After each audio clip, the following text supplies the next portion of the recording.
ఉగాది అంటే కేవలం కొత్త సంవత్సరం కాదు, ఇది ఈ విశ్వం పుట్టినరోజు. అవును, బ్రహ్మదేవుడు సృష్టి ప్రారంభించిన రోజు ఇదేనట. ఉగాది అనే పేరులోనే ఒక రహస్యం ఉంది. యుగ ప్లస్ ఆది సమానం ఉగాది. అంటే ఒక కొత్త యుగానికి ప్రారంభం, ఒక కొత్త కాలానికి నాంది.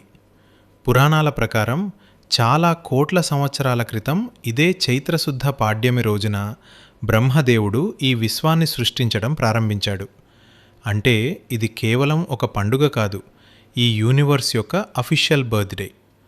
ఖగోళ శాస్త్రం ప్రకారం కూడా ఈ సమయంలోనే సూర్యుడు భూమధ్య రేఖకు సరిగ్గా పైన ఉంటాడు. పాత ఆకులు రాలి కొత్త చిగుళ్ళు వస్తాయి. భూమి ఎనర్జీ సిస్టమ్స్లో మార్పులు మొదలవుతాయి. అందుకే దీనిని దలవుతాయి, అందుకే దీనిని కాస్మిక్ న్యూ ఇయర్ అంటారు. మన ఋషులు కాల గణనను కేవలం రోజులు లెక్కించడానికి కాదు, ఖగోళ శక్తులను అర్థం చేసుకుని శాస్త్రీయంగా రూపొందించారు. మరి ఈ విశ్వం పుట్టిన రోజు గురించి మీరేమనుకుంటున్నారు? కామెంట్స్లో చెప్పండి. అందరికీ ఉగాది శుభాకాంక్షలు. ఇలాంటి ఇంట్రెస్టింగ్ ఫ్యాక్ట్స్ కోసం మన ఛానల్ని సబ్స్క్రైబ్ చేసుకోండి.